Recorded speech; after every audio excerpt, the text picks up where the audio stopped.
사암침이나 기타 침법들은 변증이 상당히 중요해요.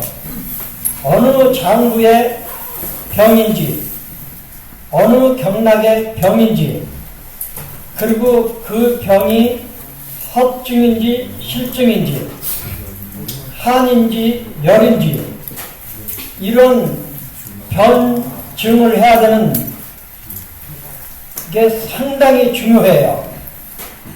그런데 그 변증이 이루어지지 않으면 사암침도 놓을 수가 없고 총통침도 애매해서 놓기가 어려워요. 그런데 동시침은 어떤 특징이 있느냐면 그런 게 중요하지 않다는 뜻이 아니고 어느 장부, 어느 경락의 병인지 허실, 한열이 어느 쪽인지를 뚜렷하게 몰라도 얼마든지 치료할 수 있다고 말하는 게 대응침법의 이론이에요. 동시침법은 크게 말해서 대응침법이기 때문에 그게 가능해지는 거예요. 예를 하나 들어드릴게요. 지금 좌골신경통이 왔어요.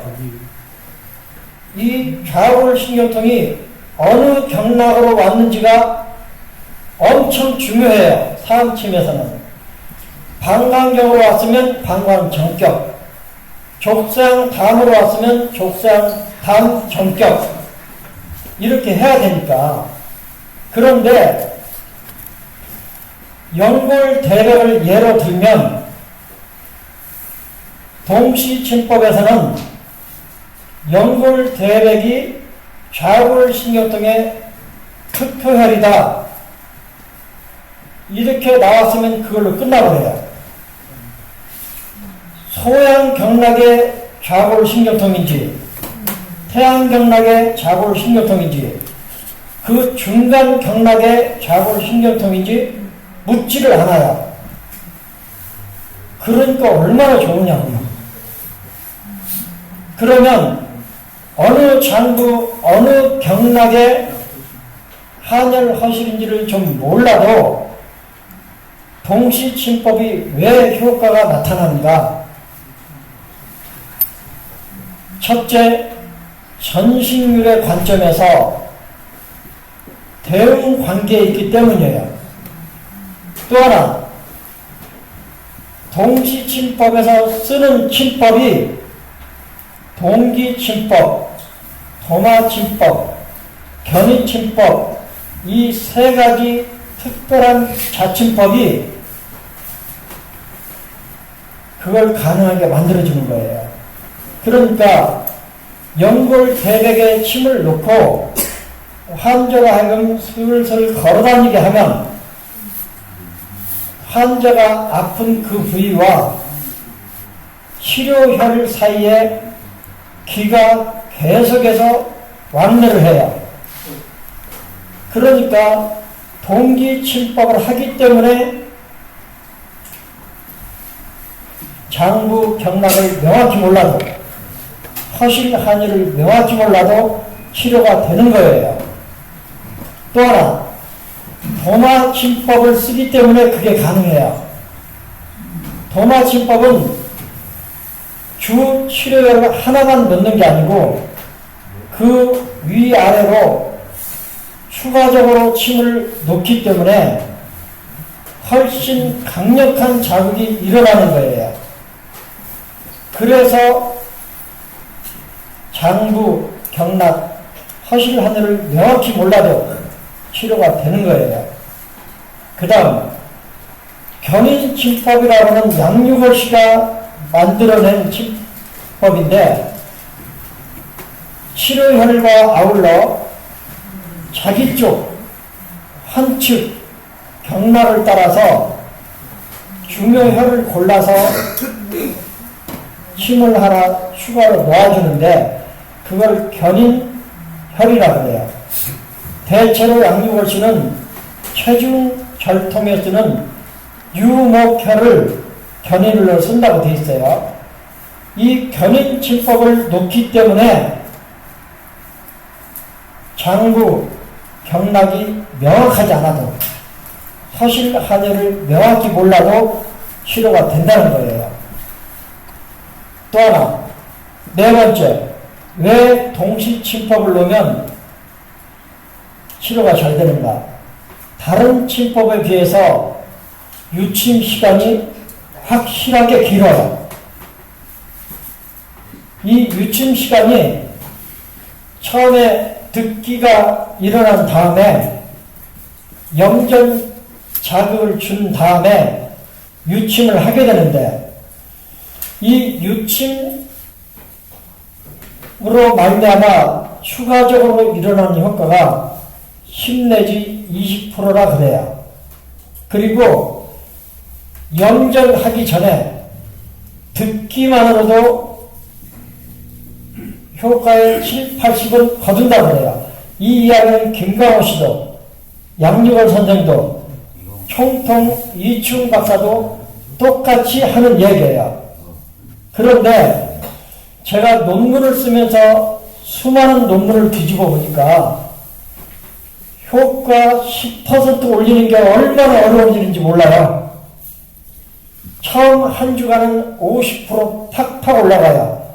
그 다음 한 주간 죽으라고 해봐야 10% 올라가요. 또 한 주간 죽으라고 치료해봐야 5%밖에 안 올라가요. 그런데 유침 30 내지 45분으로 10 내지 20% 효과가 올라간다는 것은 엄청난 거예요. 유침으로 말미암아 추가되는 효과가 10 내지 20%라는 이 표현이 우스운 게 아니라고요. 우리도 지압을 하면서 많이 겪는 거지만 종아리나 어깨가 굳었어요. 그런데요, 꾹 누르고 있어요. 그러면 처음 3초, 5초 누르고 있을 때는 그대로 있어요. 10초쯤 누르고 있으면 뭉쳐있던 게 허물어지는 느낌이 오기 시작해요. 또 그대로 한 20초쯤 누르고 있으면 스르르 풀리는 걸 경험해요. 이거 지압해 보신 분들은 많이들 경험할 거예요. 이런 것처럼 유침 시간이 굉장히 중요해요. 그러니까 학습에 쓰면 동시침법에서는 유침해라. 완고한 질병일수록 45분, 1시간 반까지도 유침해라. 양육월치 치료제 이런 게 나와요. 안면신경 마비의 특효열이 족삼리 상거호, 45도 상사자, 2치 이상. 왜냐하면 족삼리나 상거에서 침을 놓아서 얼굴로 자극을 보내려면 2치 이상 자입을 해야 돼요. 지난번에 말씀드렸죠. 자침 깊이에 따라서 침 자극이 전달되는 거리가 좌우된다고. 다리 질병을 치료할 때는 5 내지 1치, 족삼리에 침을 놔서 배, 복부로 보내려면 1치 내지 1치 반, 명치 위로 보내려면 2치, 심장이나 폐로 보내려면 2치 이상, 얼굴로 보내려면 족삼리에서 멀리 떨어져 있기 때문에 2치 이상 자입을 해야 되는데, 안면신경 특효열로 양육월치가 내놓은 게 족삼리 상거호예요. 45도 상사자 2치 이상. 그런데 양육월치가 말하기를 처음 30분 유침할 때도 아무렇지 않았대요. 한 60분쯤 유침하는데 얼굴 근육이 꿈틀꿈틀하기 시작하더라는 거예요. 그래서 1시간 반 정도 유침한 사건도 있대, 사례도 있대요. 그러면서 양육월치는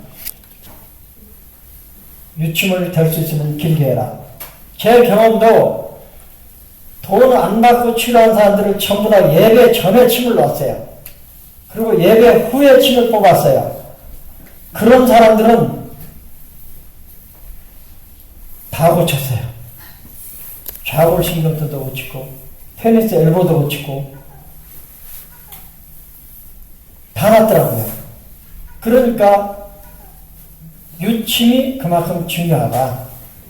그리고 동시침에서 사용하는 동기는 침을 꽂은 상태에서 돌아다니든지 아니면 내가 30초, 1분 또는 1분 30초 슬슬 돌려주면서 부드럽게 막히면 멈추고 반대로 돌리고 그러면서 내가 염전을 하고 있는 동안에 환자를 움직이게 하는 거예요. 그런데 저는 그 자극을 동기시킨 게 아니고 대체로 환자를 하여금 걸어다니게 했어요. 이 걸어다니게 한 자골신경통 환자는 다 나았어요. 그러니까 동시침법은 왜 무릎이 옆으로 아픈지 앞으로 아픈지 안쪽으로 아픈지 뒤쪽으로 아픈지 불문하고 그냥 연골대백이에요. 그리고 돌아다니면 편해져요. 다 이런 식이에요. 그 효과의 비밀이 동기침법, 도마침법, 견인침법, 장시간 유침, 그 다음에 10분에 한 번씩 염전 자극. 이 특징적인 침법 때문에 동시침은 잘 낫는다.